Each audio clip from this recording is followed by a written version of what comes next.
Good evening. I mean, I almost have to say good night, 49er faithful, with this late start to the show. It is unusual, but it is something I'm very excited about. Thrilled to be back here live with my special guest tonight. We've got Aaron from 49ers First Takes. Aaron, how are you doing this fine Monday evening before we get a taste of OTAs tomorrow? Physically, I'm tired. I'm back at work, as a lot of my followers know. For Nice. people who Glad don't to know hear me in your stream, I'm back. I've been out of work 6 months, so I'm a little worse for wear, but mentally I'm good. And you're right, OTAs are upon us. Couldn't be happier. All I'm praying for right now is health. As you guys can see, my sunburn, it's really bad. My goodness, you are out and about in that sun. Is it a little hot back east there? This past Saturday, I was working on like blacktop and pavement and stuff. So like it was about 100 and 115 degrees off the pavement, but I'm a ginger. So what are you going to do? Yeah, exactly. There are those of us that just are not cut out for the sun.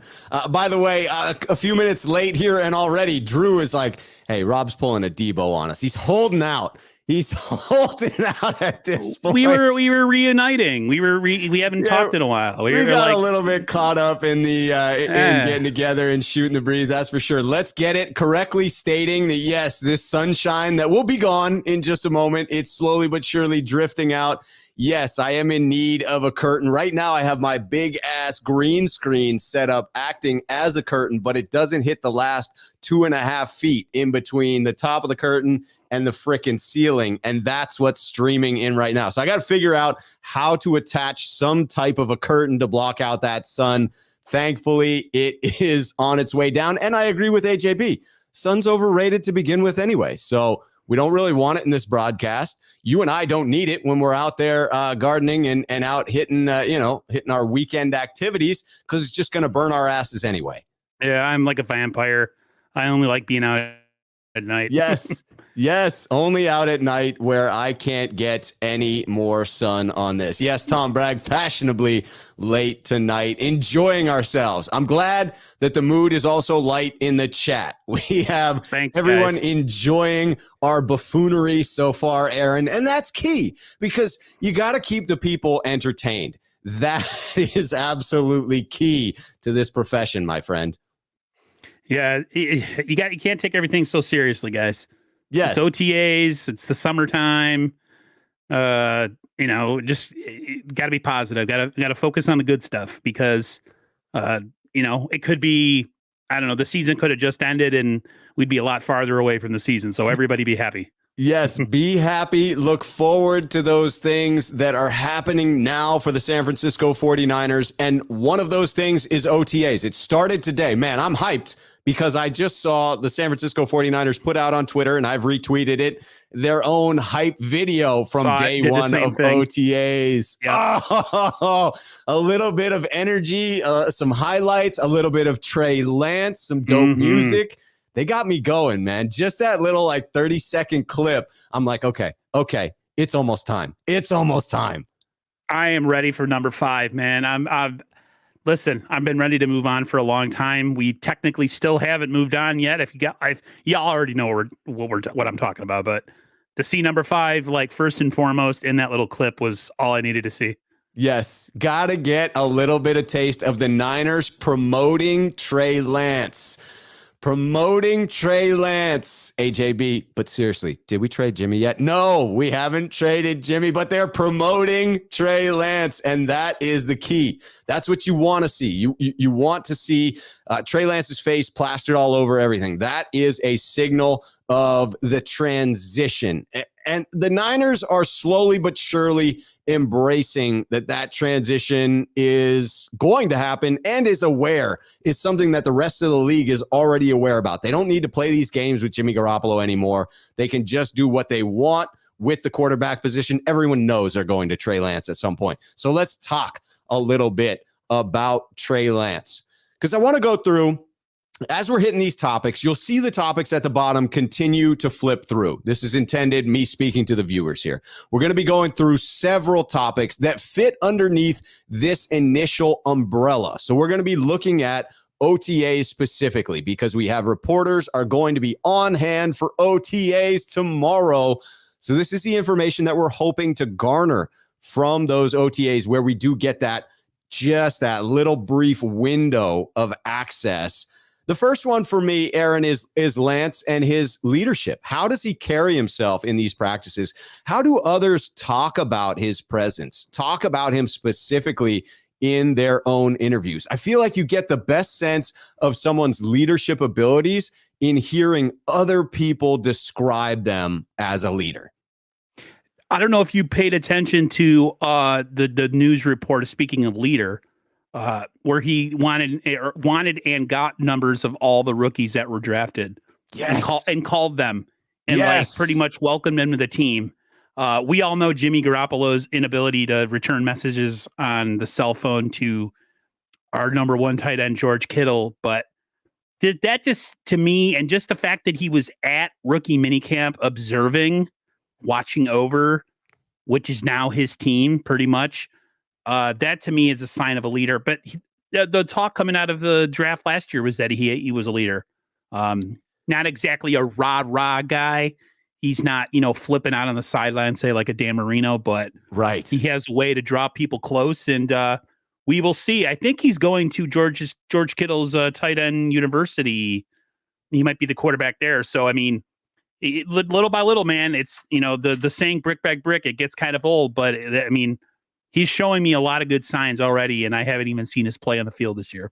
Me too. I thought that piece of news that broke sort of under the radar about Trey Lance asking for and receiving the phone numbers to all of the draft picks and reaching out, that was low-key great leadership being displayed right there. That's the type of control that I want to see Trey Lance take over this organization, because let's be frank, I mean, to this point, we had given Jimmy Garoppolo a fair amount of credit for his leadership ability. Anytime you started to talk about the deficiencies in Jimmy Garoppolo, you would balance that out by saying, yes, but the rest of the players in the locker room really gravitate towards him. They describe him as a phenomenal leader.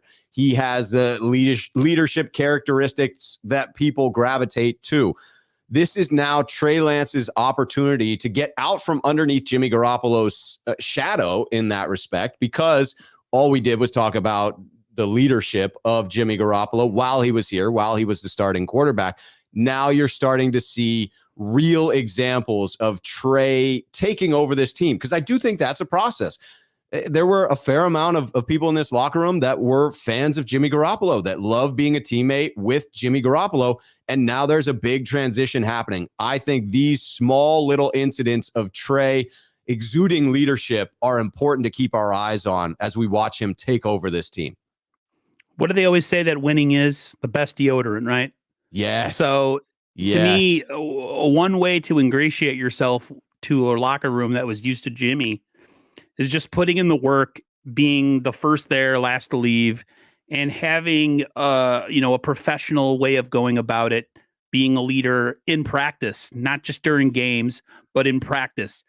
Practice, some people call it just practice, like Allen Iverson did, but I don't think you realize how important, how much camaraderie it builds, practicing with the same people every single day, him being the quarterback, him getting to know all the guys around him, all the new receiver or, new players that are, rookies, whatever, people that are new to the team, and him taking it upon himself to kind of like come under my umbrella and come over and be, under me, and like, I'm the leader now. And I can't wait to see how that translates once the season starts, because if he starts to win and he starts to play well, as much as everybody loves Jimmy, at the end of the day, if you win, that's all that really matters. So he can start it in training camp. He can start it in OTAs, but as the season approaches, and when the season actually does approach, and his play on the field is, if it's good, I think he'll make Jimmy Garoppolo a distant memory.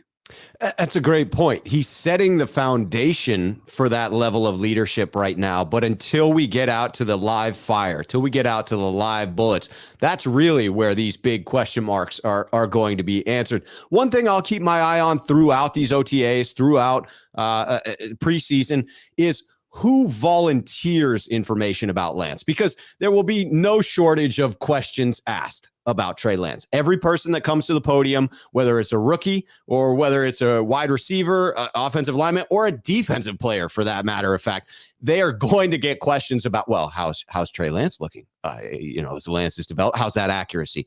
So those I expect. What I'll be looking for are the players that come out and volunteer that information without being asked, like Fred Warner did last season when talking about Trey Lance and his progression in practice. Those off-the-cuff remarks are the ones that I will probably lend the most credence to, give the most weight to.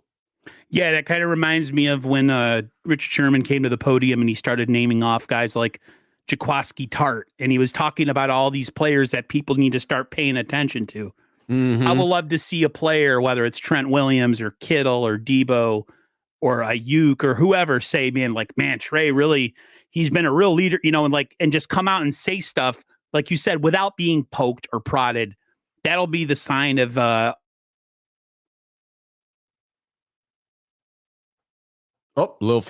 little bit of frozen. We will continue on. We'll get back to that frozen thought right there in just a moment after we have transitioned to Lance's throwing mechanics. I'm counting on the fact that Aaron will come out of said frozen reality in just a moment. I may have to kick him out of the stream so he gets a fresh chance to come in. Hold on, let me bump him. Let me bump him from the studio and bring him right back in as soon as he can. All right. So I'm in complete agreement with that you really want to hear people volunteering information about Trey Lance. You were just hearing Aaron talk about Richard Sherman doing the same in coming forward and calling out those players that needed to be recognized, that he didn't feel were being recognized at the level they should be. And that's honestly, that's what you're looking for. You're looking for those comments that come in unexpectedly, those comments that were not triggered by a specific question. Bringing Aaron back into the stream before we transition topics. I was just summarizing a little bit around that topic, but please continue, Aaron. You were talking about Richard Sherman coming in off the cuff and mentioning those players he felt deserved more respect, such as Jaquiski Tart. Yeah, I just think if it comes from somebody and it's not, a question that's been put out there, and they volunteer like you said, you volunteer the information on your own. I think that'll really start to kind of lend a little bit of an idea of what players in practice and around the team are starting to feel like him as he takes over as a leader. I mean, it's good so far. You hear a lot of good things about, he just needs reps, from a guy like Kittle and stuff. But the more this offseason goes by and he's the man, we're going to get a pretty clear inclination from players exactly what they feel about Trey Lance. Yes, at Tom Bragg also pointing out, Tom Bragg says the eyewitness accounts from the local media is what I'm looking for. They are unbiased and won't hold back anything the way the team does. Yes, we will get a lot of varying reports, and it'll be interesting. I mean, let's be honest. All eyes will be on Lance, and you'll get varying reports from varying people. Some go in with higher opinions of Lance. Some come in with lower opinions of Lance. And I do believe that those subconscious beliefs do infiltrate the observations that we get from these people. But one of the things that is going to be first and foremost on everyone's eyes and minds will be the throwing mechanics of Trey Lance. It's something we've talked about since last offseason, whether it was the velocity of the passes that he's throwing. Wobble. Man, Jack, and just talking to him today, he's putting together his spreadsheet for training camp this year. He's going to be out there tomorrow, and he's added a column for wobble so that he can track the percentage of Trey Lance's passes that do have some wobble to them. For most quarterbacks, we are not looking at that level. We are not grinding them underneath the microscope. But with Trey, with the way this has played out, the microscope will be firmly planted on him. We will hear a lot about those throwing mechanics. And admittedly, someone like myself, who's not even that into mechanics, is fascinated by it, because I can't help but notice when I saw him throwing against Seattle pre-game that he was, in fact, working on some of his mechanical issues. And that was clearly a focus for him this summer as well. So everyone's going to be waiting to see what's the end result of that. Yeah, it's funny with Jimmy Garoppolo, his bread and butter is the underneath stuff, right? Right. And he was good at release. that. You could say what you want about an inability to throw outside the numbers or throw downfield, but what Trey struggles with is something that Jimmy Garoppolo did quite efficiently and quite well. The thing with Jimmy was, of course, is just the bonehead, just every game there's going to be that one play that you're just like, you want to punch the TV screen for. Right. So if that's Trey's, to me, that's his biggest weakness, is just taking a little bit off the fastball and arcing a screen pass over a linebacker instead of everything always being a fastball and guys having to, worry about getting sprained fingers or broken fingers. He, from what all the reports were, and Kyle Shanahan talked about it, I think it was at pre-draft, might have been the pre-draft or post-draft presser, that he has been working this offseason with his mechanics, with different people. He's been working with a lot of people. You hope it's not too much, that it's overkill. Right. You know what I mean? Where you got so many people in your ear and it's an overkill, but too many cooks in the kitchen type of thing. Right. Because I feel like sometimes you want to work on something so bad with a young player that you actually end up getting in their head. And then they just they're not playing natural. They're not playing relaxed. So hopefully he's did his due diligence with that. But at the end of the day, I mean, those old habits are always going to rear themselves in a game situation where you might be like, man, I don't know about that elongated delivery. Right. But yet he makes the throw and then we're all happy. So it'll be interesting to see if he can repeat delivery. And it will be that balancing act of what do his physical skill sets bring to the table that give him an added advantage, along with what are those areas he's working on? An elongated release, inconsistency when it comes to his throwing motion.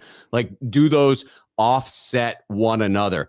I'm also anxious, as AJB points out, I'm excited to see what Greasy's quarterback drills look like. It is a new quarterback coach. It'll be interesting to see the differences there. CJ Gray was coming in with a stream of a couple of comments talking specifically about the Chris Sims rankings that came out and why he had placed Trey Lance where he did in the early 30s there. Talking about some validity to the criticism, CJ coming in to say Lance's throwing motion and not throwing the slant on time and reading defenses are those areas he can agree with Chris Sims in his breakdown of Lance. And it is the throwing motion that I want to say, that I want to see the improvement in. And I also would like to see improvement in the passes over the middle of the field. To your point, Aaron, that strength of Jimmy Garoppolo's, now looking to see that in Trey Lance's arsenal. He obviously can hit outside the numbers. He obviously has the legs to, escape the pocket and has the athleticism to make some wild throws. Can he hit those consistent ones over the middle that are less exciting, but a very big part of this offense, at least last year? Yeah, he could do all the off-scheduled stuff. Like you said, he's mobile. He can make the big throw over the top. But it's the down upon down every time they hit the field. The stuff that people take for granted, he has to be able to hit those throws with regularity. It shouldn't be this, like, if we see him struggle with it a bit, it'll be like, oh, yeah, because this is like elementary type level stuff. So right. I think we'll see. I mean, he's been putting in a lot of work this offseason. He doesn't seem like the type of guy that rests on his laurels. So no, he is all about the work and exuding that leadership. You and I hit it, but Randall Riley coming back in to illustrate it again. Trey already asking for the numbers of rookies to welcome them to the team is an indication of him knowing what's expected of a good leader. I absolutely totally agree with that. Bro Montana, sneakerhead here on the channel coming in. Keep up the great work, man. Bro Montana, appreciate you. Appreciate you coming in with the kind words. All right, so we've talked a little bit about Trey. I'm sure we'll get back into Trey. Anyone who wants us to continue talking about Trey, just bring it in as a topic or a question for us in the chat. Feel free to hit me with @Rob or @Rob Schuh, so I know that you're talking to Aaron and myself. But in transitioning our topics from Trey, let's talk about the potentially most important position in the Shanahan offense after the quarterback, and that is the center. So we're looking at, obviously, a situation where Alex Mack is not going to be there for OTAs.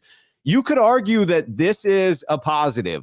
It'd be a hell of a lot bigger positive if we just knew Mack was going to be back and we were saying, oh, well, this is a chance for one of the next guys to get some reps so that they can, get a little bit of practice underneath their belts. But that's not the case. We don't actually know whether this is great additional reps for someone who's going to be a backup all year long, or whether this OTAs is the first test of figuring out who the hell our setter is going to be for this season. So to me, it is about who gets those first reps and what do they look like out there, understanding that in these OTAs, there's not much physical contact for the linemen, but it's a chance to see who they view as the front runner. Yeah, I mean, it's this offensive line is like one solid player and then four guys we have absolutely no idea seriously who they're going to be. I really have high hopes for McGlinchey. I hope he comes back and he's healthy. Him in the run game, I know he's questionable in the pass protection, but him in the run game, he's one of the best pulling tackles that I've seen in the league as far as getting in front of guys and making an alleyway for the running backs. I really hope Mack comes back because it just solidifies an already questionable offensive line. And then it really comes down, if he is back, to the two guard positions. Who's your guard going to be? Is it going to be Brunskill? Is it going to be, are they going to use the rookie? I know his name is escaping right now. Burford, and put him at one of the guard position and Aaron Banks at the other. I mean, like I said, there's just a lot of moving parts with this offensive line, but I think Mack coming back, even in his deficient state, it's still a solid player who has done it at the highest level. He's, often the center does so much work for a quarterback that helps the quarterback. And I would hate to have an inexperienced guy in there, especially with a guy like Trey. I'd rather have a guy that knows what he's doing, that if Trey kind of falters or stumbles, he can help him out. So I'm pulling for it, but I mean, where is he? Like, what's the news? Nobody knows. That's what I don't get, Aaron, is like, what the hell are we waiting on at this point? So I understood the cloak and dagger stuff, and I still get that, right? If there's some reason, a strategic reason for the 49ers to keep this close to the vest, then by all means, keep it close to the vest. At this point, I don't know what that reason could be, other than legitimately not knowing. Like, Alex Mack is like still, well, maybe I'll flip a coin at this point. Unless that's the actual case where Alex Mack just doesn't know whether he's coming back or not. I can't figure out a logical reason why the 49ers would hold on to this news and not just let it out. I agree with your sentiment that if we are moving on from Alex Mack, I would rather have a veteran presence there. That's typically like if you're going young quarterback, you'd like to have a veteran center. If you've got a young center, you'd like to have a veteran quarterback so that it's complementary in that sense. The quarterback can make up for the deficiencies of the young player. But if you're putting in a rookie center in Kyle Shanahan's offense, which has been criticized for it being very verbose, being a very complicated offense. That is both its wonderful nature and its confounding nature, in that it takes players a little while to get used to the system.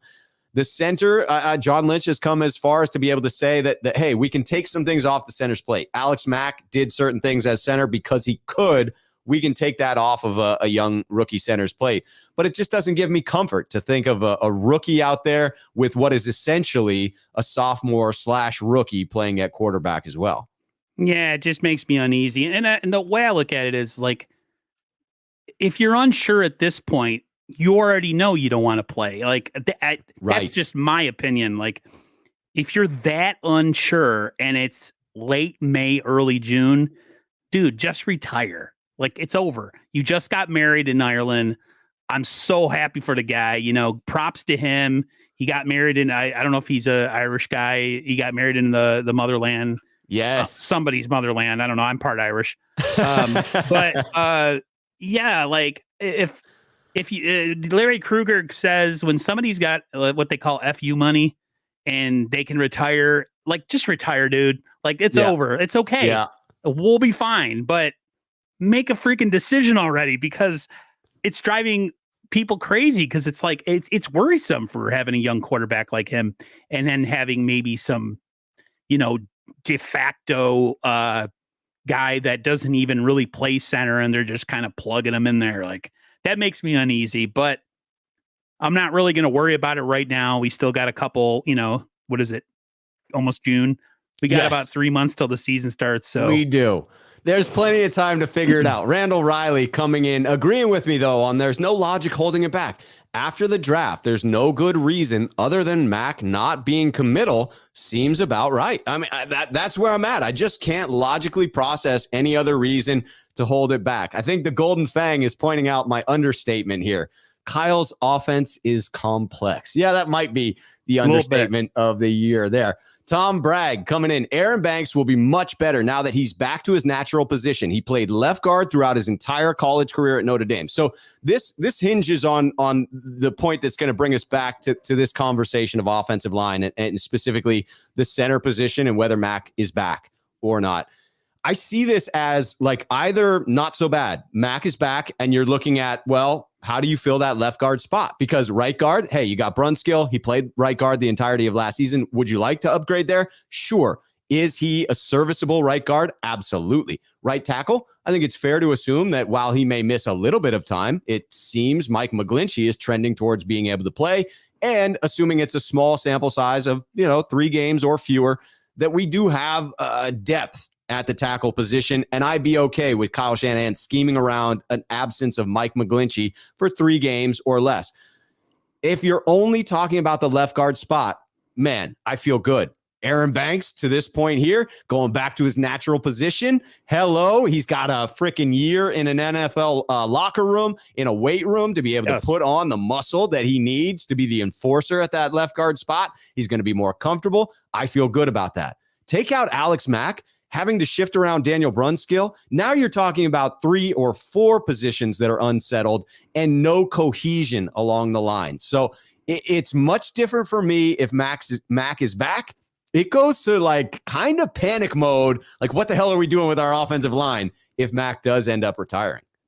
Yeah, and I don't understand why this is, the reason why a lot of people have gotten upset with Jimmy still being on the books because there's this, there's a veteran center on the market who might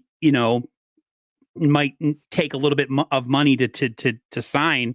And the fact that we don't have that money to give, it's just another reason why he needs to be off the books. But yeah, man, having 4 question marks just gives me the absolutely worst feeling for Trey because it's like, yeah, he's mobile and yeah, he's big and yeah, he can move. But I mean, we saw in the Super Bowl what happened with, Patrick Mahomes without a functioning offensive line, and he's one of the best in the league, and he had no answers. So, what do you think is going to happen to a guy like Trey Lance, who's played a little bit more than 2 games in the NFL? I mean, it could be a serious what show. So yeah, right, and it's worrisome.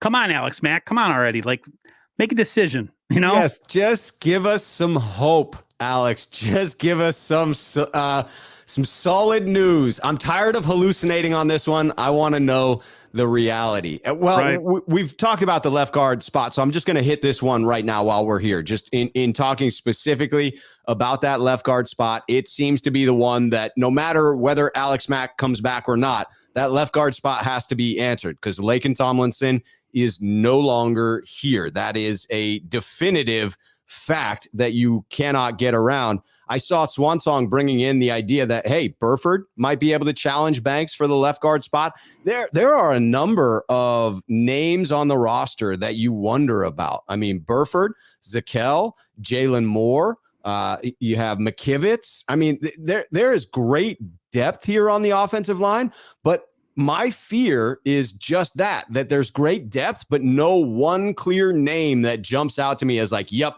that's the name that's going to win that spot. No questions asked. I feel somewhat good about the transition happening right now for Aaron. But other than that, I mean, if it's not Aaron Banks, I'm not sure who it's going to be out of the melee. It's great to have a lot of depth when you have a great starter. When you have a bunch of when you already got that freaking spot filled. when you have Depth just is a bunch good. of backups, that doesn't really give me a lot of confidence. You got a lot of guys that, they're pretty good, but we don't really know what they'd be in like a every game starting, role. Like Mack's lack of decision is really putting this team in a serious bind because you could start to slot guys certain places. You could say, okay, Burford played tackle and guard. He played all around the offensive line except for center in college. So we can kind of put him anywhere. He could be kind of your Swiss Army knife offensive lineman, or you can kind of move him around. Yes. Same thing. I don't know if his name is Shaquille.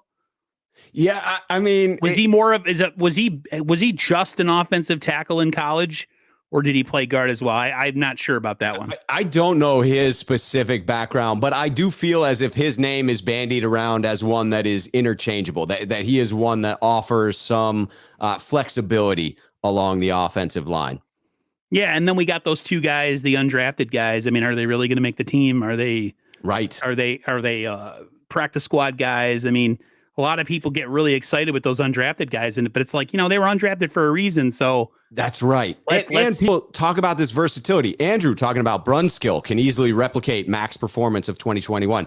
Yeah, perhaps. But now that's your right guard. So now you've opened up the right guard spot, right? Like it becomes like Pandora's box. Yeah, exactly. And it's about cohesion. It's about them all being able to do it together as one unit. We got a couple of super chats to hit right now. One that's about the O-line and one that goes back to Trey Lance. So I am going to hit Chris Royals in just a moment, but hitting M. Ramalho first because it's on the line, which we're talking about right now. Do you have any faith in West, talking about Donovan West, to replace Mack if he retires this year? A good amount of analysts thought he could go early on day 3 in the draft. I will say this, and this is a bigger reflection on my lack of wealth of knowledge in this particular instance than it is on his readiness to play. I looked at the draft material around Donovan West. I studied Donovan West through the eyes of draftniks, through the eyes of people that I trusted more in their evaluations of him as a player. And I, in that research, did also find the vast majority of those draftniks had him listed as approximately a 5th-round talent in the draft, that he would get drafted this year. So I have some confidence in his ability to start because of that level of talent. However, the simple fact that he did go undrafted, and then when you go back and read the concerns about that player to better understand why might he have gone undrafted, I could see a scenario where Donovan West could eventually be a very good fit within this system, and that very good fit may not be year 1 as a rookie. Yeah, I mean, you can't have these kind of question marks on an offensive line when you have a rookie, pretty much a rookie quarterback playing. So it would be interesting to see if they would make a move on a guy on free agency. I know there's a name that's been bandied about in the comments. I keep missing his name. Yeah, J.C. Tretter, and it gets linked with potential ankle or knee injuries. None, though, that really held him out of considerable playing time, but it is what people talk about when asking, if there's a reason he's still out there. Swan Song putting out there, Tretter might have knee issues. I've seen mention of the ankle as well. Somebody's putting Brendel in the comments. Jake Brendel? Jake Brendel is our backup center. So he is going, he'll get the first crack. That's who John Lynch has been talking about. If Mack is out, that Tretter will get, that Brendel will get that first crack. I would see that I'm cool with because he's been in the system. Right. He was the backup. He was good enough to make the team as the backup center. If I had to say anybody who I would want in that center position, if he doesn't come back, Mack, it'd be Brendel, and then let the chips fall where they may, have a competition in training camp. I think training camp, you get a better idea than in games. Yes. Who's going to be your guys at, a number of positions. So yeah, give Brendel the nod as the starter and then go from there. I'd be a lot more comfortable with that than taking a guy who's really never played center. And we're going to stick him there just because, no, give me a guy that's been doing it. At least he did it. I don't know how long Brendel's been doing it, but Yeah, go with Brendel, and then he's 30. I mean, he is a vet. Like, there's some seasoning to that. It's not throwing in a rookie. I'm with you on that one. Yeah, I would totally be comfortable with Brendel and then go from there. And my guess is that's who will get those first reps starting tomorrow, or got them today, and we just don't know about it. Chris Royal coming in here, sneakerhead here on the channel. At NDSU, Trey had to call plays and run the offense. He'll have bumps in the road, but I think we will see him shine in 2-minute drills where he can orchestrate the drive on his own terms.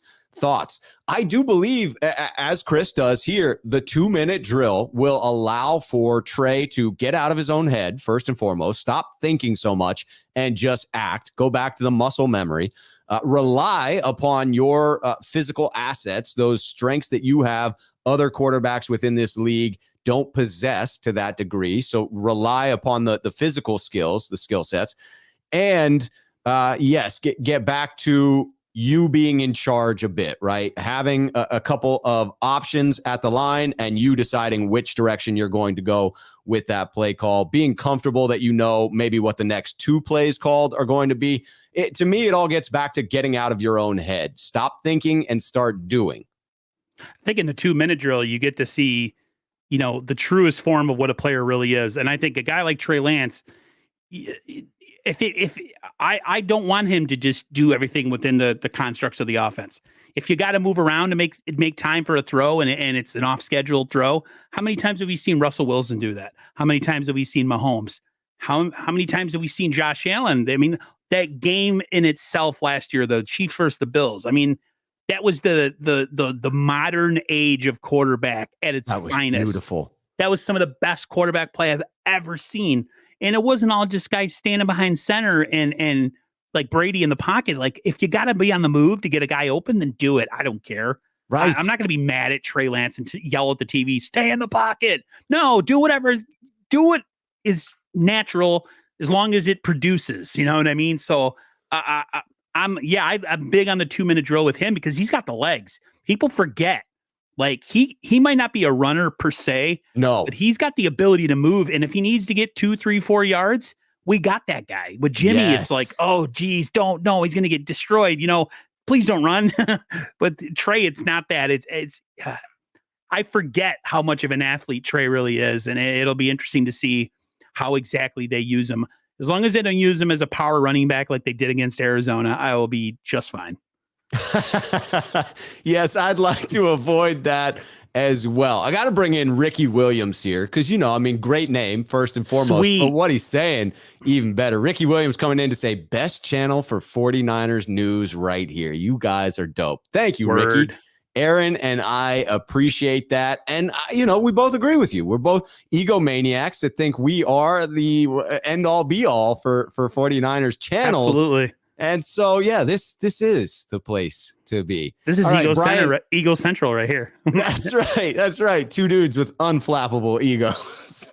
Brian Culp, sneakerhead here on the channel, talking to Russell James, but I hear this one here. I hear you, and Rob's know me. I like special teams. I don't think special teams in general gets enough respect. It's not called arm ball. LOL. It is called football. Brian earlier wanted to know how many field goals we might expect from Robbie Gould. We'll have to pull that into a future show so that we can get reasonable stats that are, within what you might expect to come out at the end of the season. But I agree. I mean, all 3 phases of this game matter, and special teams do as well. Let's transition a little bit away from that left guard spot. Let's talk a little bit about another thing that we're looking for in the OTAs in the nickel cornerback, talking about defense.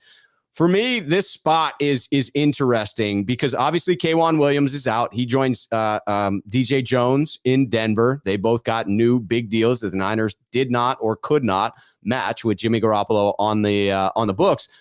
It is now another one of those scenarios, much like left guard, where you have great depth. You have Diamador Lenore. You have Darquez Dennard. You have Sam Womack, the 5th-round rookie. You have Emmanuel Mosley, who has shown the ability to play the nickel cornerback, who is a phenomenal starting cornerback, but no obvious situation where you're like, okay, this guy is going to play nickel corner for the 49ers. I wonder, Aaron, if it's not set up in such a way where if Jason Verrett is healthy enough to make the 53-man roster. If they're planning to bring him onto the team, wouldn't it be the ideal starting lineup to have Jason Verrett and Charvarius Ward out on the exterior as exterior cornerbacks, and then the nickel could go to Emmanuel Mosley? I mean, those three starting, am I wrong to believe that would be an elite trio of cornerbacks to have on the field at the same time? I believe in the same trio, but I would rather have Mosley on the outside.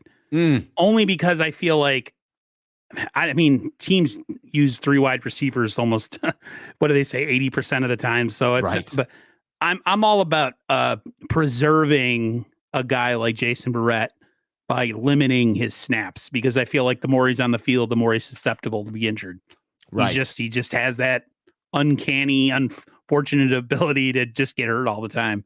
But I feel like if he's the best corner in camp and he plays that way, then yeah, I would go with Verrett as starting. But to depend on him and to count on him, I think that'd be a dangerous move. We did that last year, right? And it came back to bite us in the butt, and we had to start guys like Drake Kirkpatrick and Josh Norman, and that was just, we got exposed down the stretch when those guys were put into spotlight type positions.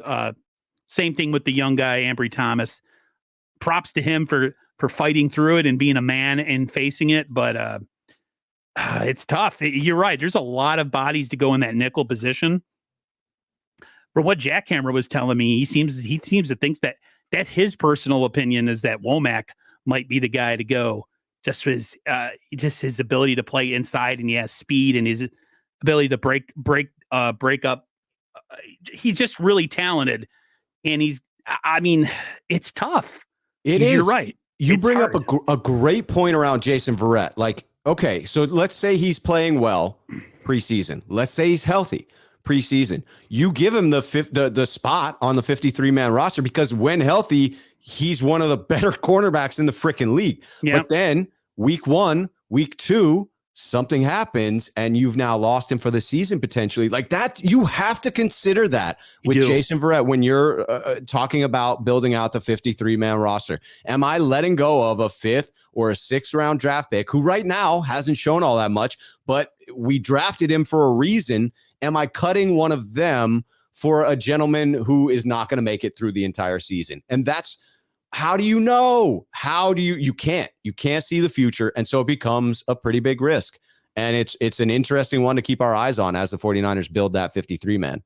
The way I look at it is I always look at it as it's a meritocracy, and it doesn't matter if you're a first rounder or an undrafted guy. Whoever gives the Niners the best chance to win in the position that they're playing is the best player.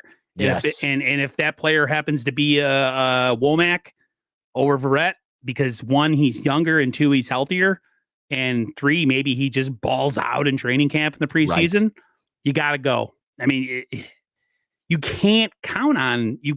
I hate to say it because I'm a big Verrett guy. Yeah, me too. A big Verrett fan, because when he plays, he's a top 10 corner in this league. He's a baller. The thing is, he never plays. Right. So you can't count on that. The Niners, I feel like they're starting to move away from the over dependence on guys that have really deep injury histories. Yeah. And if they decided to go the other way, it would be like they were going back into some of their old habits. So a little bit of regression. They did take an ACL candidate in the draft this year. So this will be the second test. He was in that the thing is, if you draft a guy with an ACL issue, you draft him at the back end of the draft. Yes. Where he's not guaranteed to even make the team. That's right. So if he doesn't make the team, big whoop. No big deal. But if you draft the guy and say, like all those idiots did when they were in charge of the front office, and you project him, and you don't even know if he's ever going to be able to play again, to a position of need, then you're just playing with fire, and you're asking to be fired. So I have no issue with a guy being drafted in the 6th round who has a possible knee situation. My issue is a guy like Kinlaw, who they knew had issues. Right. Coming out of college, and they still drafted him at 14. And it's in the first round. Right. Oh, it is brutal. We shall see if they have changed their ways there. Robert Davis coming in with the super chat. Hey, Rob. Hey, Aaron. With Trey starting, do you think that will make all the wide receivers more effective? Deebo, Ayuk, Kittle, and now Gray deep. Robert, that's an interesting angle on it, and one that makes a hell of a lot of sense to me. I mean, yes, I do believe that Trey has a skill set that is better than Jimmy's in some respect, in particular, throwing outside of the numbers and throwing deep. So yes, I believe that those areas of wide receivers' games will be better reflected with Trey under center.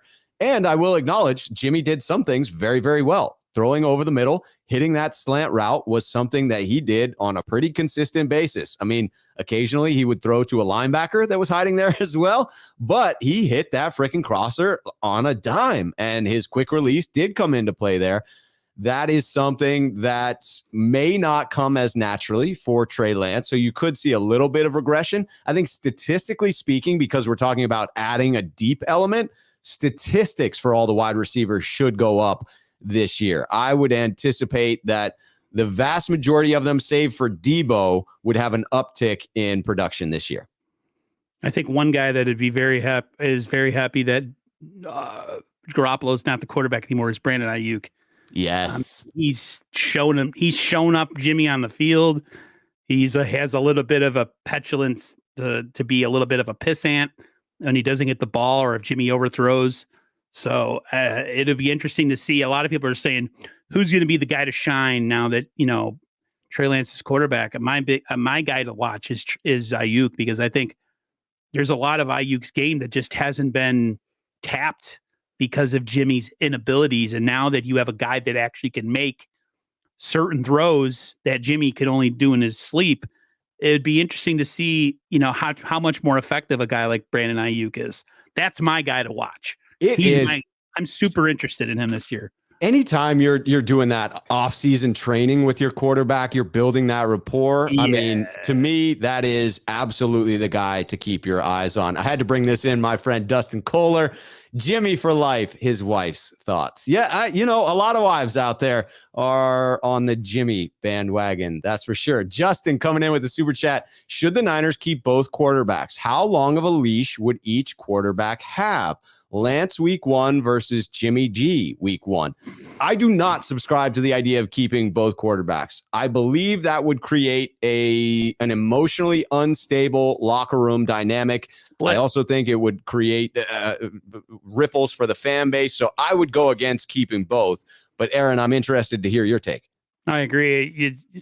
You're going to split the locker room because you're going to have your Jimmy, your Jimmy stands, so to speak. Kittle's a big Jimmy fan. Not a lot of guys in the locker room are Jimmy guys. I think you have to rip the Band-Aid off. You have to give the keys of the car or keys of the kingdom to the kid. You drafted, you gave away, future first round picks for him.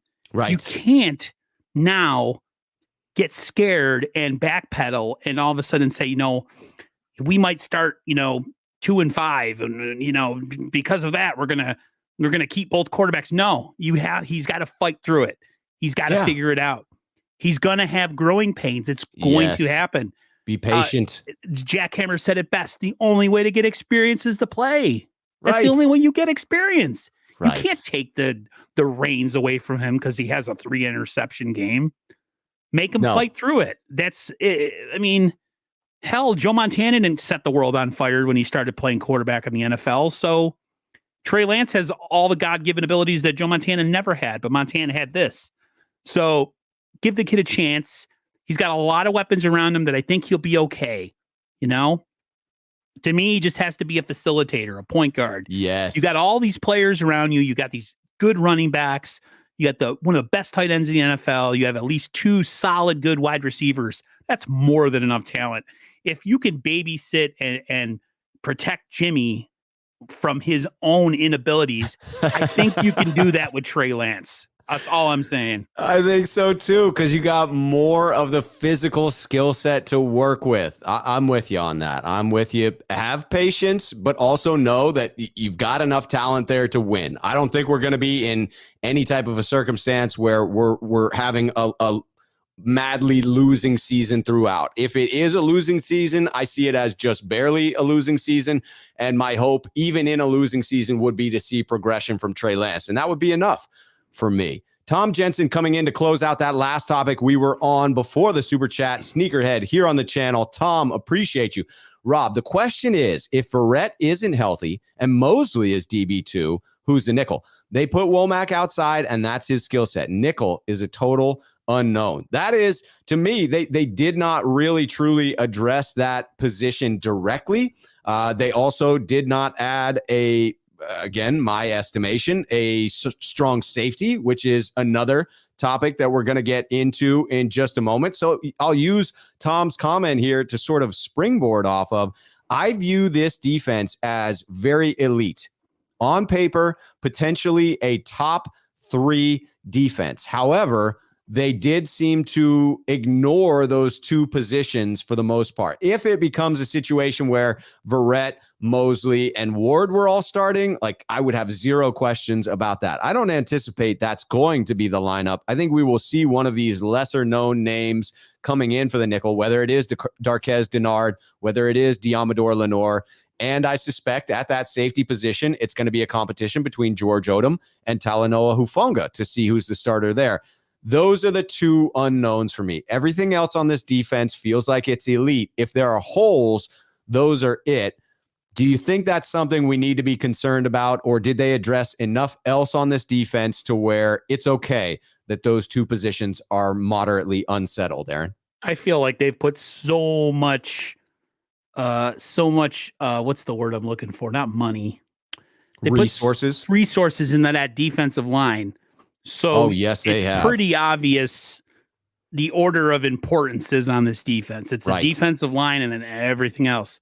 So I think the Niners are thinking, we're just going to rush the quarterback like crazy, and whatever question marks we have on the back end, it'll be taken care of by all that pressure. Now, that's a little bit of dangerous thinking.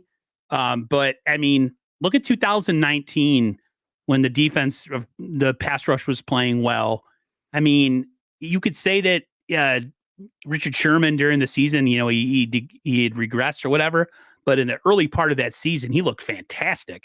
Why? Because that pass rush was getting home, at a super crazy rate. So to me, maybe you just kind of, I hate to say, like, throw a bunch of names at a position and hopefully the best man wins, but that's pretty much where they're at. You have Diamador Lenore, you have Womack, you have Dennard, you have, I'm trying to think who else. Am I missing a guy? Castro Fields, but honestly, being the rookie coming in, I don't know whether he'll be expected to play inside or outside. Right. What did he say? Somebody in the comments said 5th in sacks, 26th in his intercept. Yeah, that's true. You do have to have some talent on the back end. You do. Regardless of your pass rush, but yeah, those are I would say that those are my questions: the strong safety and nickel corner. Me too. And go ahead. I was just going to say, Papa Phil coming in to point out that you could say that it was our lack of nickel coverage that hurt us significantly in the NFC Championship game. We got beat by one man in that game, right? Consistently. Same dude. And that one man beat a lot of the league, so it's not like the Niners were alone there, but it certainly was what killed us. They went to him so much. It was like, okay, are we going to do something about this in the offseason, or are we just going to stand pat? Because sometimes John Lynch and Kyle Shanahan are like, well, this roster got us here, so we're just going to go and run it back with the same guys. That's kind of dangerous thinking. And I'm glad that they at least addressed it in the draft and in free agency. And we'll see. You're right. To me, that's one of our biggest weaknesses on our defense last year. It was that nickel corner spot in the NFC Championship game. Who knows? Maybe we found lightning in a bottle with Womack and we just don't know it yet. Right. A lot of people are high on him. Like I said, I didn't do my due diligence on this year's draft, so I really don't know. But I feel better about the safety spot with Talanoa Hufanga and George Odom competing there. I just admit to being a bit in the dark as to how we're going to address the nickel cornerback position. No Leon O'Neal making that safety spot on the 49ers. I don't. So I have an interesting impression of Leon O'Neal Jr. I love his tenacity. He crushed the interview. His his ego, it's something. And you need that when you're a thumper, when you're a hitter. Like, good, have that ego. Talk about taking some man's soul. Like, that's, get yourself hyped up for that collision. Listen to some Metallica before the game, whatever. Yeah, right. Like, get yourself amped up.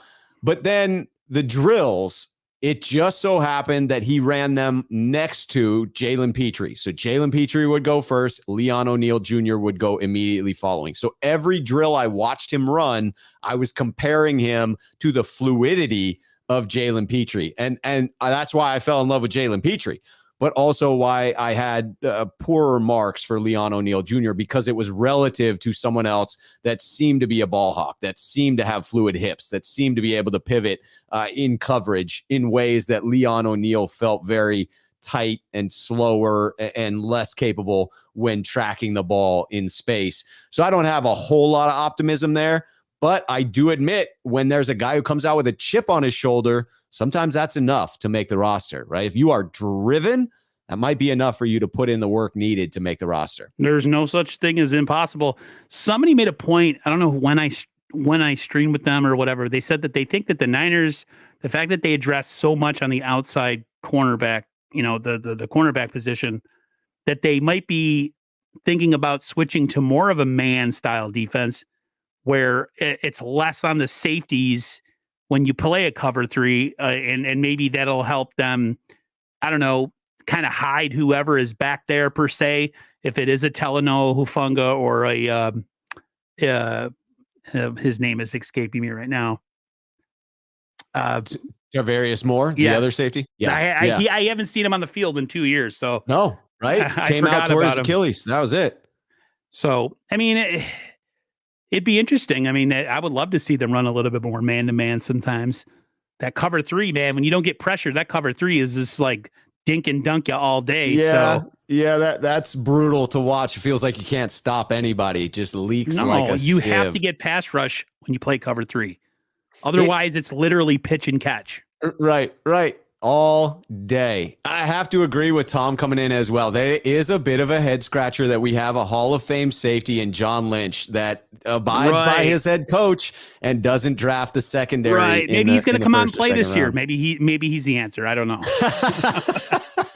That would be, I mean, Adam Peters as GM, John Lynch as safety. I'll take that. He's probably got one last good lick in him and then he'd be done. But right. Hey, as long as that comes in an NFC championship game or in the Super Bowl, that's all that matters. Like Taylor Rapp, where the Rams brought him back for like 2 games and then he retired. Right. That's right. That was phenomenal. All right, let's transition a little bit to talk about the running back room. That's another one that we will have our eyes on throughout OTAs. I see the potential for a Trey Sermon resurgence. You have a little bit of turnover going from Bobby Turner to Anthony Lynn.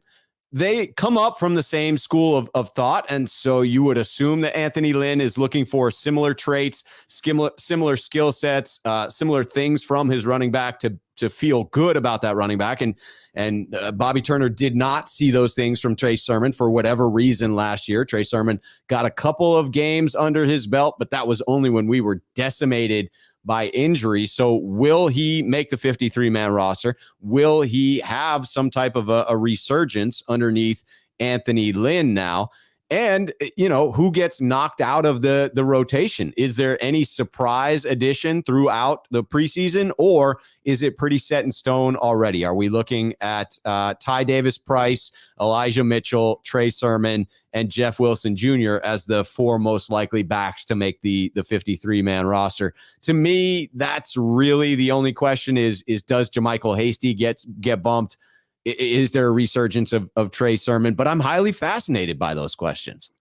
Yeah, I've been saying all along that I think JaMycal Hasty is the odd man out of this equation. I just think you can't give up on Trey Sermon yet.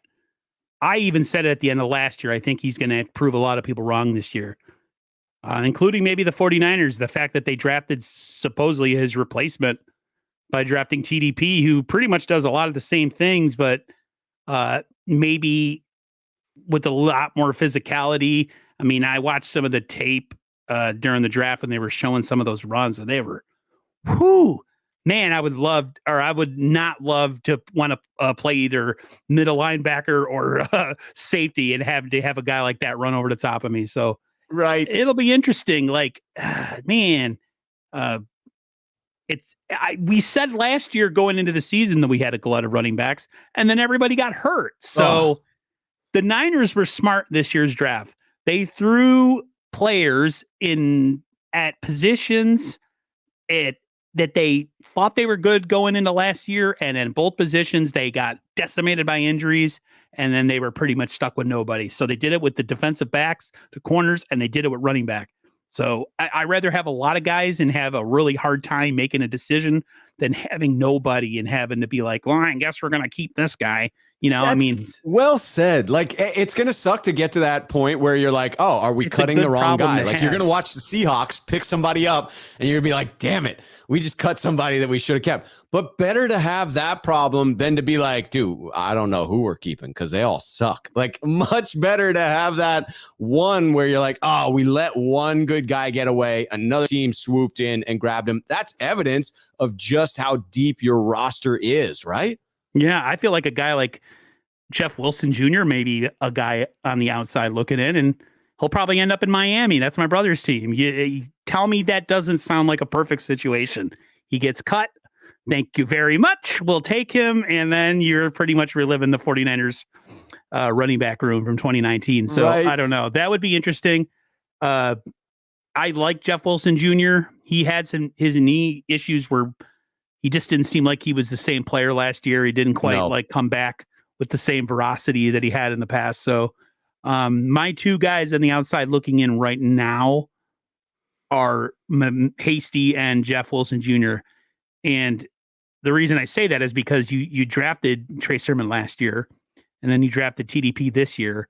And it just, I can't see the 49ers giving up on a guy like Trey Sermon yet. I don't see it. And to me, I don't either. I love Elijah Mitchell too. So. As do I, and would expect to see him maintain his share of the workload. I think we entirely could see a similar circumstance to what we had in 2019, where it was a three-headed monster with Elijah Mitchell, Trey Sermon, and TDP, where it's pretty much evenly split in carries, yards, touchdowns, and just different usage throughout, much like there was with Mostert, Breida, and Tevin Coleman in 2019. I saw a couple of good comments that I wanted to bring in here. Andrew feeling much more confident about Trey Sermon than you and I are. Trey Sermon will lead the team in carries, rushing yards, and rushing touchdowns this season. You heard the bold prediction here first from Andrew. If it happens, that is a mic drop for sure. Papa Phil pointing out running backs keep getting injured because there needs to be more balance. The same thing happened with his dad. When you do have that three-headed attack like you did in 2019, you were able to sustain that. It was a workable workload for each of those backs, and you had different lead backs in the playoffs as well. Didn't end up getting us that 6th Lombardi, unfortunately, but damn close to it. I mean, that was an incredible rushing attack that year. Kyle falls in love with certain players. He does. And regardless of what everybody thinks, whether we think they're getting too many carries and that they're going to get hurt if they continue to be run into the ground, Kyle runs guys into the ground. He just does. He did it with Deebo. He did it with his running backs. I would love to see some of the carries taken away from Elijah Mitchell because he proved last year that his body could not hold up. I mean, he was it. It was Elijah Mitchell and a whole lot of nothing else. So after him, it dropped off. We had some rough games, and if you're able to hold back a little bit, have some complimentary carries by someone like Trey Sermon, even if they're not super exciting, like that's going to get you to the next level. Elijah's going to be healthy at the end of the year. Yeah, you want to keep guys fresh. Yes. I have no issue with having a three-headed attack. This is the days of having a 2,000-yard running back and him getting 300 carries a season or more is over. This game is too physical. Top of it now, another regular season game. There's one bye in the playoffs. It's all about who is the healthiest when the tournament begins. And if you run everybody into the ground and freaking by November, you're beat. So yeah, Right. I'm all for a running back committee room. I really don't care. Amen to that. I just want to call out, we got a couple of fans of other teams that have been in the chat. I got no issue with it at all. EM Dolphin fan, the Packcast Nation. I am all about other fans being in. I saw a Rams fan in here earlier. So long as it's respectful, everyone is welcome here. I even welcome those cheering on their own squad, as you would expect them to do in the chat of another team. So I just want to throw that out there. As long as it stays friendly, nobody gets muted, nobody gets blocked, because I think that's fantastic that someone comes in here to support their team on a Niners channel. I love it. EM Dolphin fan, I just want to say my brother is a Dolphins fan. And question for you, if you respond, is Tua the straw that stirs the drink this year? Is it on him with all these weapons to take that next step? That's what I love it.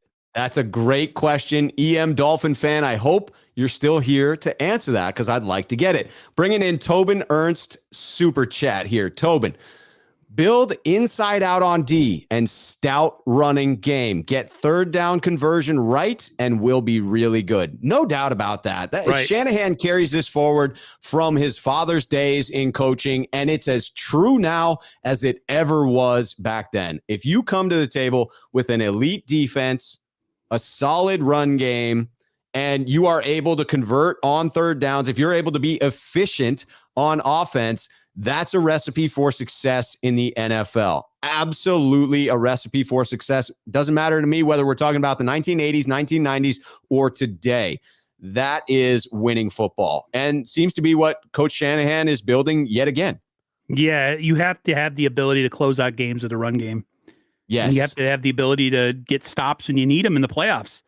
I mean, those are the defense and the running game always seem to be the two things people always say you need to bring to the playoffs. I do think an elite quarterback is also something you need to bring to the playoffs as well. I mean, it's been proven in this day and age that defense does win championships and a running game helps in the playoffs, but you got to have a signal caller that when all those things are failing, he can bail you out. So all those things can be true at the same time and still apply. Yes, I do think we're transitioning to a point where quarterback, wide receiver are gaining some momentum there. And that's why you're seeing the astronomical freaking contracts that went out to wide receivers this year is you are seeing that transition. And I think that's fair to point out, Aaron, that despite having that defense and that run game, we were missing that quarterback. And that was the difference in getting over the hump against the Chiefs. Had we a quality quarterback there, I'm not going to say Jimmy Garoppolo isn't a quality quarterback. Had we a better quarterback there is every chance that we close that game out and win that Super Bowl and have our sixth Lombardi at this point. Well, I think if Trey plays close to the level that Jimmy Garoppolo played, I think that might be good enough to get us a championship. And if he plays even better, then we might lock it up this year. And I don't know if that's going to happen. It might not, but Trey Lance, to me, I mean, he has all the pieces, the requisite pieces around him to make it happen. It's just a matter of what level of play we're going to get out of him this year. Yes. How ready is he to step in? EM Dolphin fan has responded. It's definitely on Tua. They've surrounded him with elite talent. It's his third year. For our team to be a legitimate contender in the AFC, Tua has to take a significant leap in year 3. Exactly what my brother said. And then me and my brother agreed. We were talking about when the Dolphins play the 49ers. It says that game's going to go two ways. I told my brother, either the Dolphins give us a real fight because Tua is legitimately using all of his weapons, Tyreek Hill, all those guys that they have down there, or the Niners pass rush just eats and Tua has no answer for it. So I think it is on Tua this year to step up, and there's no more excuses, man. They got a legit running back room. They have legit receivers. I think Gesicki's a really good tight end that a lot of people are sleeping on because I've watched enough Dolphins games, and they have a really good two really good corners on that team too, and a pretty decent pass rush. So they have all the pieces. It's just a matter of getting the quarterback to kind of up his level of play and, jump on board with everybody else.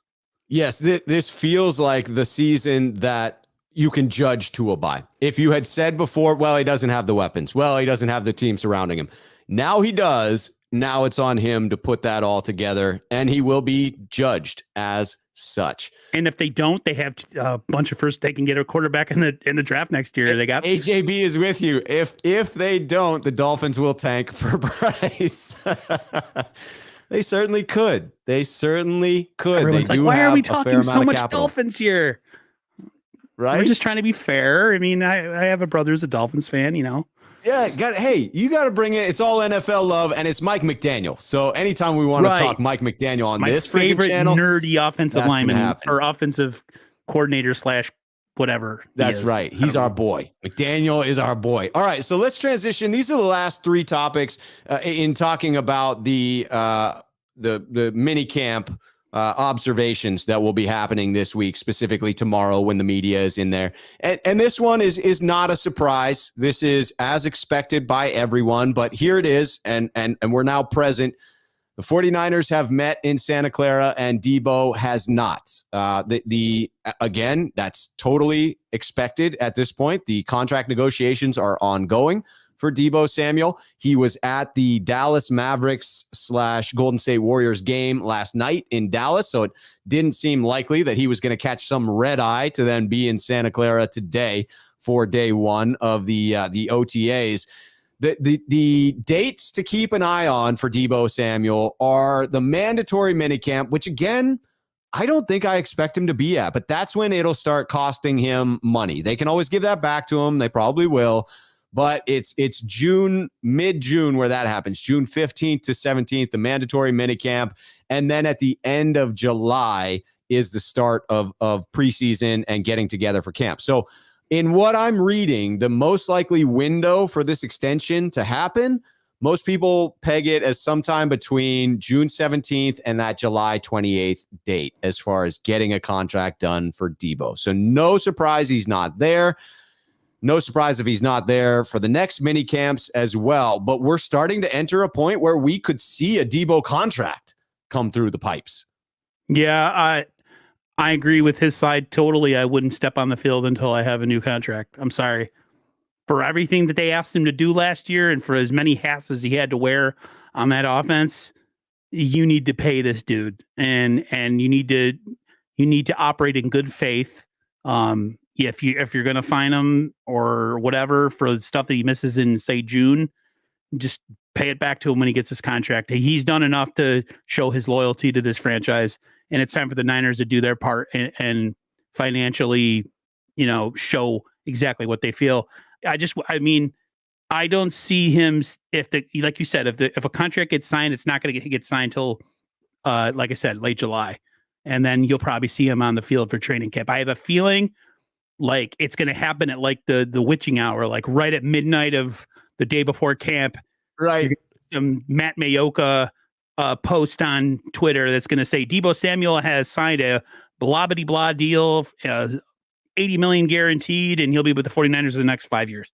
I guarantee that's what happens. Yeah, I think you're right about that. I think it will come down to the freaking witching hour, and then it will be a last minute. Oh, we got this in under the wire.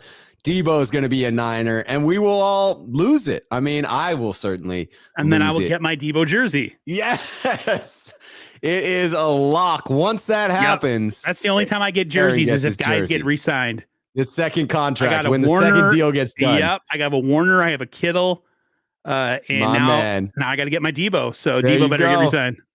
So the question for me becomes, is this actually a benefit for the 49ers? Because I see a pretty concrete log jam at that sixth wide receiver spot. So the Niners traditionally have kept about 6 wide receivers underneath the Shanahan era. Sometimes 5 if they have an additional tight end. Like it hasn't always been 6, but that's kind of the magic number. As of right now, to me, the first 5 feel like locks. Let me know if you disagree with any of these being locks. But to me, these 5 are freaking locks. Like they just are. Deebo, right? Unless you traded the dude during the draft, now he's a lock to make the team. You are centering your offense around Deebo. Brandon Ayuk, he's going to have an emerging season. He's definitely a lock. Jawan Jennings, he's all over the new video that just came out moments ago. I think Jawan's in for a big season. I just get a feeling about that grown-ass man, Jawan Jennings. I think he's a lock. Ray McLeod, new free agent, seems like a lock. Danny Gray, draft pick, definitely a lock. I mean, can you fault me for believing all 5 of those guys are absolute locks to make this roster? It's exactly what I have mentally.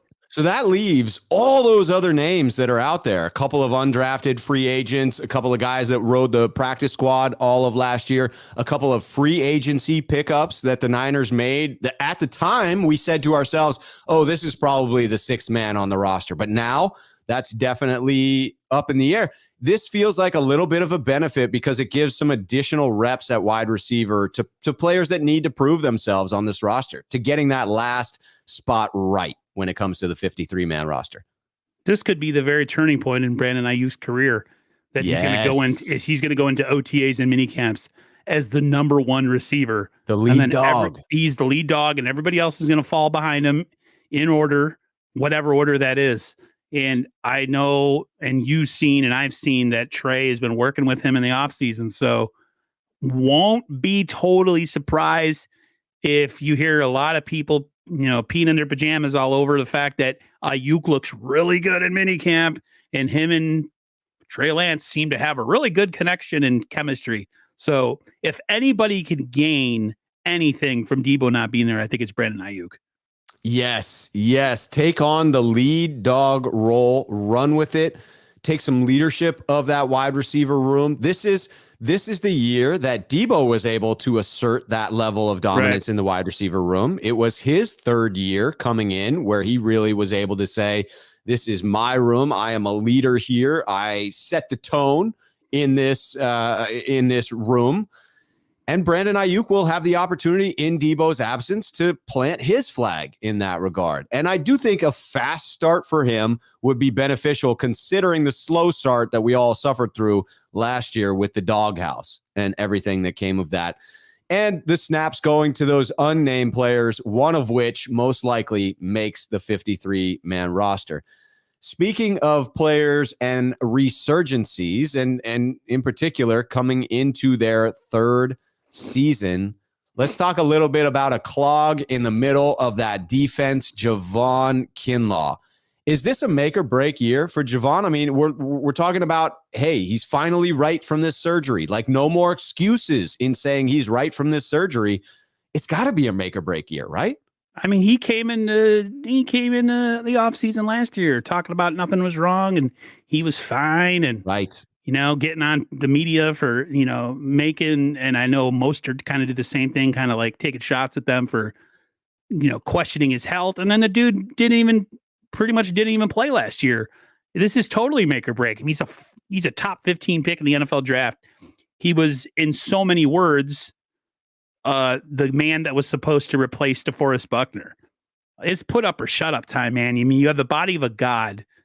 The whole saying, plays, looks like Tarzan, plays like Jane. Right. Is that going to be your MO, or you have the ability and the athletic, prowess to change a lot of us people who maybe have a little bit of a sour taste in their mouth with you, and go out there and prove it. Take over that middle of the field, become a better pass rusher and not just a run clogger. I mean, if you're going to draft a guy at 14 or 15, you want more than just a guy that clogs the run game. You want a guy that gets after the passer, So to me, with him, I really don't want to hear a whole bunch of stuff from him in training camp in off season. I just want him to perform.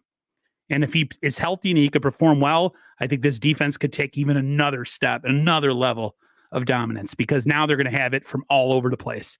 They're going to have it on the outside. They're going to have it on the inside, linebacker, corners, so this is big on him to come through. And, like I said, shut up, don't talk, and just play. You know what I mean? The loss of DJ Jones is a big loss. I am a huge proponent of DJ Jones and his ability to help stop the opponent's run game. And if Kinlaw is not who he says he will be coming back from injury, if he's not who I hope he will be in coming back from that cleanup procedure, we could be in for a longer season than I'm willing to admit at this point. If you cannot stop the opposing team from running all over you, it doesn't matter that you can get after the passer. It doesn't matter that you have an elite, very deep cornerback room. If you cannot stop the run, then guess what? Teams are just going to keep running it down your throat. And with DJ Jones, there was never a question mark. As long as he was healthy and he was out there with Eric Armstead, we became the number one rushing defense.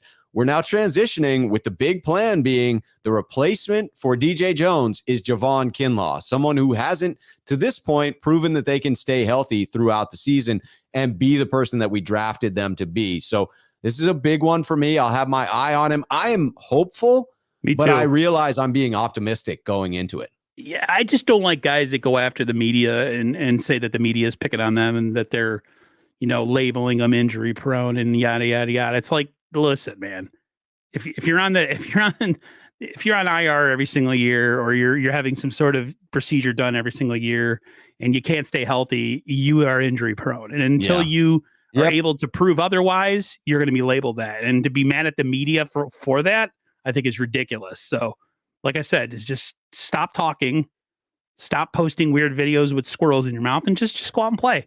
And and everything else will be taken care of by your play. That's it. Amen to that. Amen to that. By the way, I did have to put PackCast Nation on a timeout because you called my team trash. Like, for no reason. You just said y'all are trash. And when you just come out with an insult, now you've crossed the line for me. If you say your special teams is trash, your kicker is trash, because, like, if you go a specific route, then I'm okay with that. If you're just going to blanket statement, say my team is trash on my channel, you're going to get blocked for a couple of minutes. I don't think we're trash. I think we're more like your kryptonite. Yeah, right. It doesn't matter. Especially when our team just just won in the playoffs on your freaking home turf. Like, maybe cool it on the trash comment until we've stopped 2 of your past 3 seasons in the playoffs. We were the team that stopped you. Nobody else. So before we blanket statement. And Aaron and I are saying we and us because we are a part of this. Exactly. I love when people are like, why do you say we when you talk about the 49ers? I've been a fan for like 30 some odd years. I can say whatever I want. Do you know how much money I've contributed to the 49ers organization? You're goddamn right. You know how many fitted hats and jerseys I've bought and jackets over the past 30 years? The hell. Yes. AJB is here for the Aaron shade. Absolutely. Crow coming in. Rob the GOAT. Anytime you call me the GOAT, you're getting up on the screen. Yeah, That's just how it is. Andre Moore, sneakerhead on the channel. You tell him, Rob, how dare they call the Niners trash? That's what I'm talking about. And I agree. PackCast is it was something on the inside that then had to be, vocalized to take a shot at us. And I get that. So, we're here for you, PackCast. And we will treat you kindly when you're out of timeout as well. So long as you don't go back to calling us trash again, all is forgiven at this point. All is forgiven. All right, let's transition. A couple last topics. Aaron, we have gone over. It's late for you. I appreciate your time, but all good. A couple of last ones here. The linebackers beyond Fred. This is the observation for me. Again, this is the last observation going into these OTAs, but the 49ers now are looking at a pretty deep linebacker room. When you've got Fred Warner and then your choice of Azeez Al-Shaair or Big Play Dre to play opposite him, and the other one to get some scant snaps but still be there on the roster as depth. To me, this is a comforting notion to know that at linebacker, unless we make a trade during the preseason, we feel pretty set at this position group. It feels real deep. Yeah, I mean, what do they have? Oren Burks that they brought in. Right. They have Demetrius Flanagan Fowles. I know that they brought in another undrafted free agent that a lot of people are high on. I can't think of his name. And then you go to the top 3 that we have. I mean, to me, Fred Warner, if he's not the top middle linebacker in the NFL, he's top 3. You know what I mean? And then you got Big Play Dre. You have Azeez Al-Shaair, who I'm actually higher on than I am on Dre Greenlaw. Yeah, me too. I'm a big Azeez Al-Shaair. My brother was talking about it because he's like, man, you guys are freaking loaded at linebacker. I'm like, no. And now next year we have to make a decision because both of them. Oh, thank you very much. I never get that, so I'm gonna like bask in the glory. Goats. They got to take advantage of it while they still have all 3 of these guys on the roster, man. Listen, you're right, man. This Niners team, if healthy, they are loaded, offense and defense. It's just a matter of putting it together, man. And having all cylinders, click at the right time. So we'll see. Yes, we shall see. Hey, if you're still here, there's a bunch of you still here. Hit the like button. Also, down below is in the description a link to follow Aaron on Twitter. Go subscribe to him on YouTube. Take care of those action steps to support your fellow Niner faithful. Bringing in Jaguayo56 super chat here, sneakerhead here on the channel. Rob, if Kinlaw is healthy, our D will be better. He would be the X factor. I am very hopeful that Drake will be the bookend opposite Bosa. Tart news? Nothing on Tart. It still seems that the Niners view that as like, hey, if we need to, Tart will be available. Doesn't seem like they have a high priority placed on him. Otherwise, you would think they'd have gotten a minimum deal done with Tart to this point. I agree on Kinlaw that he is a key cog in this defense in stopping the run. Without that, it becomes a little bit suspect. I still think it's an elite defense on paper, but Kinlaw is a very key cog in that machine. And I'm with you. Drake opposite of Bosa could get us back to 2019 level of efficiencies. I totally forgot about Drake Jackson. I'm telling you. You. He could be the healthy D Ford that we need. That would be fantastic. Because you can't put it all on Bosa, man. You have to be able to let the guy breathe once in a while. Right. Because I feel like exhaustion and overplaying guys is exactly what leads to injuries. So if you can freaking, come at them with waves of fresh, really good defensive linemen, yeah, it would be like 2019, but maybe even better, maybe in a better team, a deeper team. So yes. I see this as 2019 plus. Like, I mean, I know I'm being a little bit crazy and believing that. We were top heavy in 2019. I'm telling you. All right. So let's close this thing out on a positive here. And let's just say that it gave us both smiles. I know we talked about it before the program here, that out at the rookie mini camps, there was a familiar sighting of a familiar face. And it was Vic Fangio out there in the crowd. And this seems to foreshadow, tell me if you feel differently, but this seems like real clear writing on the wall that the 49ers are insulating themselves against what seems inevitable in DeMeco Ryans getting a head coaching gig after this season. It seems like a foregone conclusion that Vic Fangio is waiting there in the wings to step back in to the role as defensive coordinator. Is that how you see it? And if so, how excited does that make you, Aaron? Extremely excited. He was our defensive coordinator during our last Super Bowl run. So, yes. And we were loaded on defense during that Super Bowl run as well. And we're loaded on defense now. If he is the guy that takes over for DeMeco, hopefully DeMeco gets a head coaching job because he totally deserves it. I think another strong, great showing by DeMeco in this defense this year. I think Darth Fangio is definitely in line to take over. That's a great name, by the way. It is, right? With my Star Wars lights in the background. But yes. Yeah, I would love to see him. I would love to see it. I think it would be great. It's sad in a way, because if you think about it, it means like DeMeco's going to be gone, and change over on a coaching staff is not always guaranteed to be successful with someone like Vic Fangio.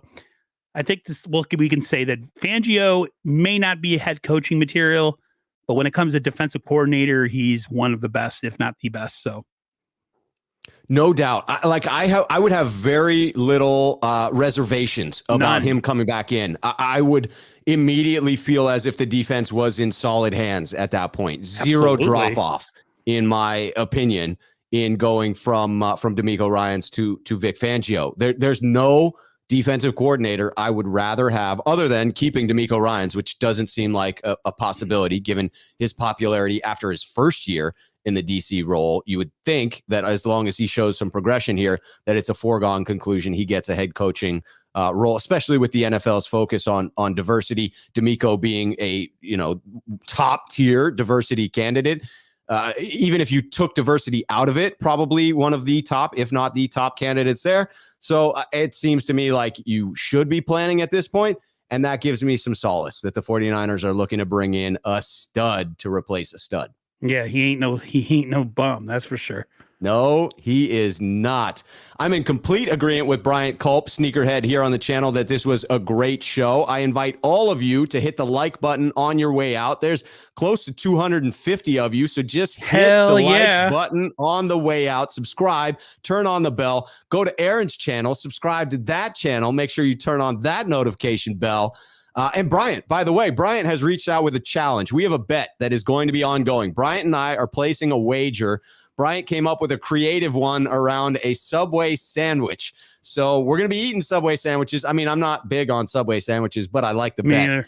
If Jimmy is starting week 1, you will see me mail out a Subway gift card to Bryant. Assuming Trey Lance starts week 1, as I suspect he will, you will see me holding up a Subway gift card coming straight from Bryant Culp. I thought it was a great proposal. He emailed me at 49ersmailbag@gmail.com after we had playfully talked about the bet on the show, but we are definitely making that bet a reality. He's definitely one of my supporters. I got to say, I see him in my chat all the time, so that's freaking awesome. I'm a big Bryant Culp fan. I love it. I love it. Fable concurring. It was indeed a great show. Andre Moore killed it today. Bomber coming in just to insult Jimmy and Subway. Subway totally sucks. I tell you, we will. Hey, Sacktown Izzy brings up a good point. You get the $10 gift card. You could make it all cookies. So if you like the Subway cookies, that could be the way out of it.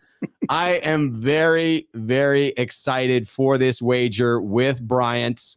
We will publicize it. We will get it out there. Bryant coming in. It's on. LOL. Does Rob actually have to eat the sandwich, or can he just hold it up and then throw it out? I think I can do, when you're the winner, you get to do whatever you like with it. So it could become a prop. It could be, if you're hungry, if you like Subway sandwiches, you could eat it. If you don't like Subway sandwiches, you can make it a little bit funnier. That would be awesome. I'm looking forward to it. All right. I will be back on tomorrow on my program with the mailbag episode. So look for the tweet that goes out in the morning from the Left Schuh on Twitter. Or if you already know what your 49ers question is for tomorrow's mailbag show, hit me at 49ersmailbag@gmail.com. Again, 49ersmailbag@gmail.com. I usually cut off the entries at about 2 p.m. and then go live at 5 p.m. If you want to ask your questions live, just join me in the chat tomorrow on my channel at 5 p.m. We'll definitely be getting into any of the observations that we have all seen from OTAs that happen tomorrow. Dude, I can't believe that we're actually getting some freaking news, some actual shots of 49ers players doing stuff, Aaron. Yeah, and I just hope everybody can stay healthy. That's my only concern and thought is just stay freaking healthy. That's it. Amen to that. That's how we're closing this one, is with a thought for health, a thought towards all 49ers escaping this OTA session healthy. And that's what 49ers Breakdown is looking for, a drink. That's how we are closing out this one, because you know how I end every show. I will be back on tomorrow at 5 p.m. Aaron, this was a phenomenal show. Thank you so much for joining me. Thank you for having me on. It's been a long time. Hey, it has been my pleasure, my honor having you on. We won't let as much time pass before we make this happen again. Definitely. But until next time, cheers, faithful.